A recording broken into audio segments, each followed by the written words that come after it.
All right, let's take you to Washington, where Secretary of State Mike Pompeo is speaking to reporters. His press briefings come as thousands of Iraqi mourners held a funeral procession for one of the country's militia commanders who was killed in last week's U.S. airstrike. Let's listen. I know lots of you have questions about the Middle East and Iraq. I'll certainly take some questions today. But first, too, I want to offer my condolences to the people of Australia for the tragic loss of life and property caused by the devastating wildfires across that region. America's thoughts and prayers are with the victims, their families, and the emergency service personnel putting themselves in harm's way. And the same goes, too, for the dozens of U.S. firefighting personnel who are standing side by side with our Australian friends fighting the flames together. As I said when I was in Sydney just this past summer, we have a truly unbreakable alliance. They are great friends, and we're happy to be able to help the Aussies in this time of need. Staying in Asia, we noted the appointment of Liu Huining as the new head of the Hong Kong Chinese Central Government Liaison Office. He's expressed hopes that Hong Kong will return to the, quote, right path, end of quote. The right path, as I've said before, is for the Chinese Communist Party to honor its commitments made to Hong Kong in the Sino-British Joint Declaration filed at the United Nations, a commitment that guarantees the territory's independent rule of law and freedoms that the Chinese living on the mainland, unfortunately, do not enjoy. The United States will continue to work with Hong Kong and the Chinese Communist Party officials to protect human rights and fundamental freedoms in Hong Kong and to promote Hong Kong's high degree of autonomy. In Afghanistan, there's an aspect of that conflict that deserves more attention, and that is the Islamic Republic of Iran's involvement there. Iran has refused to join the regional and international consensus for peace and is, in fact, today, actively working to undermine the peace process by continuing its long global efforts to support militant groups there. Most people know about Iran's proxy networks in the Arab world, but the regime also has a relationship with the Taliban and related groups, such as the Haqqanis, the Tora Bora, and the Mullah Dadullah group. The Taliban's entanglement in Iran's dirty work will only harm the Afghanistan peace process. A couple items here in the hemisphere. In Venezuela, I want to thank and congratulate Juan Guaido on his re-election as the president of Venezuela National Assembly, a legitimate re-election by a quorum of 100 deputies. The Maduro regime's campaign of arrests, intimidation, and bribery could not derail Venezuelan democracy, nor could its use of military forces to physically bar the National Assembly from accessing the Parliament building. I applaud how Venezuela's political parties came together to support Guaido's re-election. The United States will continue to support President Guaido and the Venezuelan people, and we will continue to rally all other freedom-loving nations across the globe to do that same thing. We support the Venezuelan people because we believe the Western Hemisphere should be a hemisphere with freedom everywhere. I also want to highlight the work of the OAS, which has been an instrumental tool in moving the region in that direction. It's an example of truly outstanding, effective multilateralism. Secretary General Luis Almagro is the leader we need for the OAS to continue proactively addressing the central challenges facing the region, promoting democracy, upholding human rights, advancing security, and fostering economic development throughout it. I have more to say about the OAS and the multilateral reform in the coming weeks. On the theme of basic freedoms, I want to commend members of Bahrain's Council of Representatives for their January 2nd statement, in which they expressed deep concern over the inhumane and painful conditions to which Uyghur Muslims in China are subjected. Bahrain is recognizing what I've been saying for months. The Chinese Communist Party is committing mass human rights violations and abuses against Uyghurs, ethnic Kazakhs, Kyrgyz, and other Muslims held in detention in Xinjiang. We're happy with what Bahrain did, and we ask all countries, particularly those belonging to the Organization of Islamic Cooperation and the Arab League, to denounce the Chinese Communist Party's brutal treatment of Uyghurs, which is part of the party's broader war on faith. Moving to Europe. As many of you know, Prime Minister Mitsotakis is in town this week. I'm looking forward to welcoming him here. I'll be with him today at the White House alongside President Trump. I also want to announce that our Undersecretary for Political Affairs, David Hale, will be traveling to Brussels later this week. We'll have conversations with 28 European counterparts. This is a recurring meeting that happens about every 6 months. This particular gathering is important because it immediately precedes an EU foreign ministerial on Iran that has just been scheduled. And it shows, too, once again, our close cooperation with our European partners on issues of mutual concern. I'm sure while David's there, the issue of Iran and Iraq will feature prominently in their conversations, and they'll have an opportunity also to discuss priorities such as Syria, North Korea, and China as well. Finally, one more personnel matter. I want to thank Ambassador John Bass, who I've come to know in my time in service, both as the director of the Central Intelligence Agency and now as Secretary of State. His 2-year tour of service in Kabul was remarkable. That's one of our most important missions. Ambassador Bass is a respected strategic thinker, a man of incredible integrity. He's helped that country move forward to a brighter, more peaceful, and more secure future for all the Afghan people. And I, too, want to welcome our new 11 ambassadors and 2 ambassadors at large who were confirmed since the end of November, including Ambassador Sullivan, who will be heading off to Russia before too long. I'm glad they're finally getting out to the field, and we hope to have more follow them out there. With that, I'm happy to take a few questions. Matt. Thank you. Happy New Year, Mr. Secretary. Hello, Matt. And in honor of the new year, I have exactly 2,020 questions to ask you, but I'll pare them down for the sake of brevity. Thank you, One is there continue to be questions about the nature of the intelligence that led to the strike that killed General Soleimani. Can you be at all more specific about, how imminent this was, what exactly it was? Secondly, why not allow Foreign Minister Zarif to come to the UN to speak at the Security Council? And then lastly, did the situation in Iran have anything contributed at all to your decision not to run for the Senate from Kansas? Thanks. Thank you. Last one's easy. I said the same thing yesterday that I said for months. No real news there. I've said that I'm going to stay serving as Secretary of State so long as President Trump shall have me. No. You can accuse me of being inconsistent otherwise, but not on that one. Second, we don't comment on visa matters, those traveling here to the United States on visa, so I can't add much more to this issue of Foreign Minister Zarif's travel to the United States. I'll say only this. We will always comply with our obligations under the UN requirements and the headquarters agreement, and we will do so in this particular instance and more broadly every day. And finally, there's been much made about this question of intelligence and imminence. I answered it multiple times on Sunday. I'm happy to walk through it again. Anytime a president makes a decision of this magnitude, there are multiple pieces of information that come before us. We presented that to him in all its broad detail. We gave him all the best information that came not only from the intelligence community, but for those of us who have teams in the field. We evaluated the relevant risks and the opportunity that we thought might present itself at some point. And we could see clearly that not only had Soleimani done all of the things that we have recounted, right? Hundreds of thousands, a massacre in Syria, enormous destruction of countries like Lebanon and Iraq, where they've denied them sovereignty, and the Iranians have really denied people in those 2 countries what it is they want, right? Sovereignty, independence, and freedom. This is all Soleimani's handiwork. And then we'd watch as he was continuing the terror campaign in the region. We know what happened at the end of last year in December, ultimately leading to the death of an American. So if you're looking for imminence, you need to look no further than the days that led up to the strike that was taken against Soleimani. And then you, in addition to that, have what we could clearly see were continuing efforts on behalf of this terrorist to build out a network of campaign activities that were going to lead potentially to the death of many more Americans. It was the right decision. We got it right. The Department of Defense did excellent work, and the president had a entirely legal, appropriate, and a basis, as well as a decision that fit perfectly within our strategy and how to counter the threat of malign activity from Iran more broadly. Kira? Hey, Mr. Secretary. Yes, ma'am. 2 questions, if you don't mind. Iran's Foreign Affairs Minister Zarif granted an interview saying that Soleimani was on a diplomatic visit to Iraq, that the U.S. strike to take him out was state terrorism, that President Trump has prepared to commit war crimes, and that Iranians are enraged. That's the first question. I'd like your reaction to that. Second question.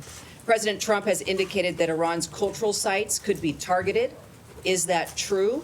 Are they on the target list? And if so, do you consider that a war crime?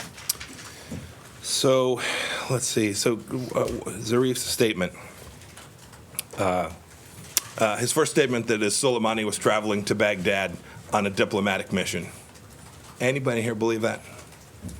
Is there any history that would indicate that it was remotely possible that this kind gentleman, this diplomat, of great order, Qassem Soleimani had traveled to Baghdad for the idea of conducting a peace mission. I made you reporters laugh this morning. That's fantastic. We know that wasn't true. We not only know the history, we know in that moment that was not true. Zarif is a propagandist of the First Order, and most of what you suggested in his text message or email or message that you laid out there was indeed Iranian propaganda. It's not new. We've heard these same lies before. It's fundamentally false. He was not there on a diplomatic mission trying to resolve a problem. I know there's been some story that he was there representing a Saudi peace deal. I've spoken to my Saudi counterparts at great length. I'll leave to them what the contents of their messages may be, but I can assure you that they will share my view that he was not there representing some kind of agreement that was going to reduce risk or reduce the risk to the lives of Americans when he was on that trip.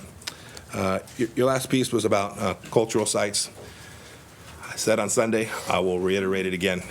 Every target that's being reviewed, every effort that's being made will always be conducted inside the international laws of war.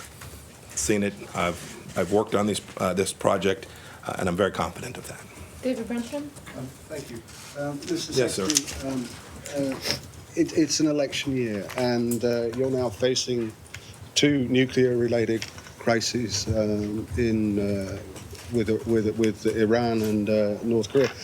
Are you optimistic about resolving either of those without them sort of blowing up, so to speak, at inopportune moments? And on the Iran front, Iran's breakout time when you came into office was considered to be about a year. Is it now longer or shorter? I'll leave it to the intelligence team to talk to you about the details of Iran's breakout time for the moment. But President Trump could not be more clear. On our watch, Iran will not get a nuclear weapon.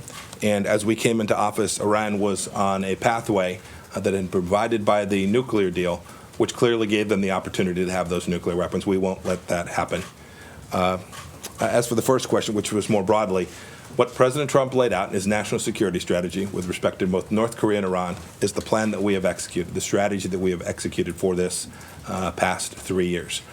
We have put Iran in a place that it has never been before, where they've had to make some very difficult choices about how to pay for and underwrite their proxy militias around the region, whether and how to build out their missile program. This is a flip from where we were 8 years before. It's not political. Previous administration made a different choice. They chose to underwrite and appease. We have chosen to confront and contain. Those are different strategies. We believe ours is successful, and we ultimately believe it will be successful at making Iran behave like a normal nation. We'll deny them the capacity to build out their nuclear program and threaten not only Americans and our lives to keep Americans safe, which is our mission set, but also to create enhanced stability throughout the Middle East. We're confident that that's the case. North Korea, which you asked about, we still are hopeful that we will be able to head down a path. I was here with you all in December sometime when there was lots of talk about what might happen at the end of the year.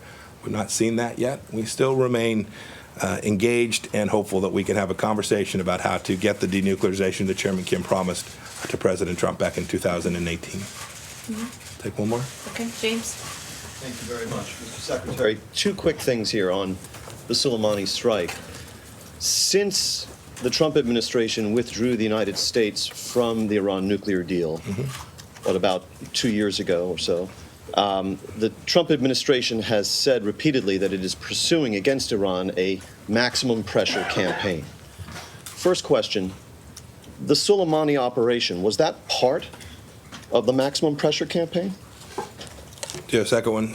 Yeah, we'll come back to it. If you just ask them both, then I'll tackle them both To your together. knowledge, was any legal counsel in the executive branch consulted for his or her input surrounding the legal aspects of the strike prior to its execution? I'll leave to others to comment on that, but I can say as a pattern and practice, I have never seen this administration engage in an activity of this nature without a thorough and complete legal review of what the bases would be if the president were to make a series of decisions. Often the lawyers review all of the options that are being presented to the President of the United States in advance of them being presented, such that every option that is presented to him has been fully vetted through the legal process. I'm confident that that was the case here, although I don't have specific knowledge of that. I'm confident that that was the case.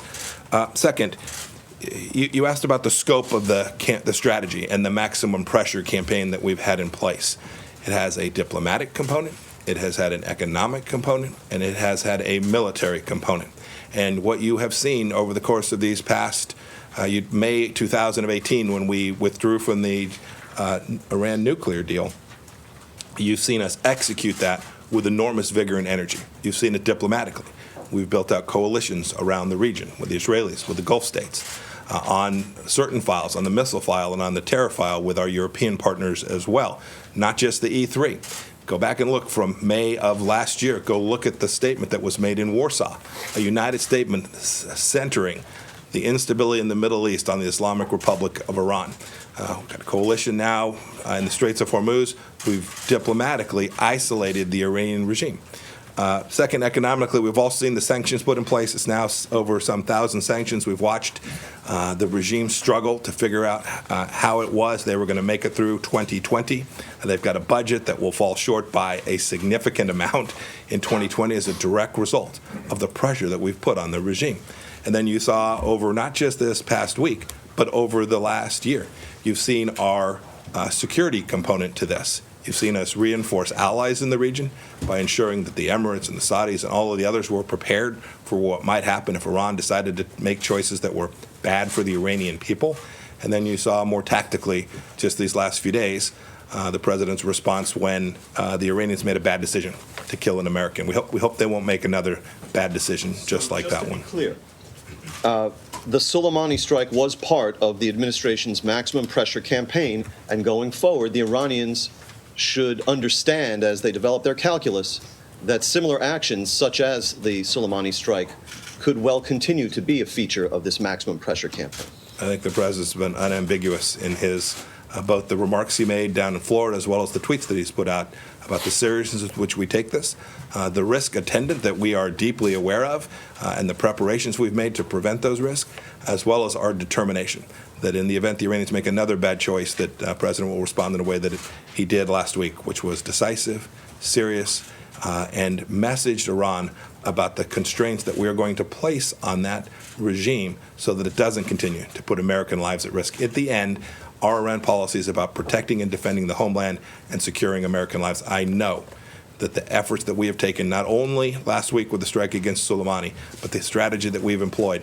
has saved American lives. I'm highly confident in that. Thank you. I'll take one more. Take one more. Yeah. Andrea, yes, ma'am. How are you? Thank you very much. A question about the issue of cultural sites, because the president said on Air Force One coming back, after you had been on the Sunday talk shows, that they're allowed to kill our people, they're allowed to torture and maim our people, they're allowed to use roadside bombs and blow up our people, and we're not allowed to touch their cultural sites. It doesn't work that way. Defense Secretary Esper has made it clear that he would not follow an order to hit a cultural site, which would be a war crime. I'm wondering whether you would also push back in your advice or in your role. You're not really wondering, Andrea. You're not really wondering. I was unambiguous on Sunday. It is completely consistent with what the president has said. No, we will take every action we take will be consistent with the international rule of law, and the American people can rest assured that that's the case. Let me tell you who's done damage to the Persian culture. It's not the United States of America. It's the Ayatollah. If you want to look at who has denied religious freedom, if you want to know who has denied, the Persian culture is rich and steeped in history and intellect, and they've denied the capacity for that culture to continue. If you go back and look at the holidays around Cyrus and Nowruz, they've not permitted people to celebrate. They've not allowed people that they've killed, that Qassem Soleimani killed, they've not allowed them to go mourn their family members. The real risk to Persian culture does not come from the United States of America. That there is no mistake about that. Thank you all. Everybody have a good day.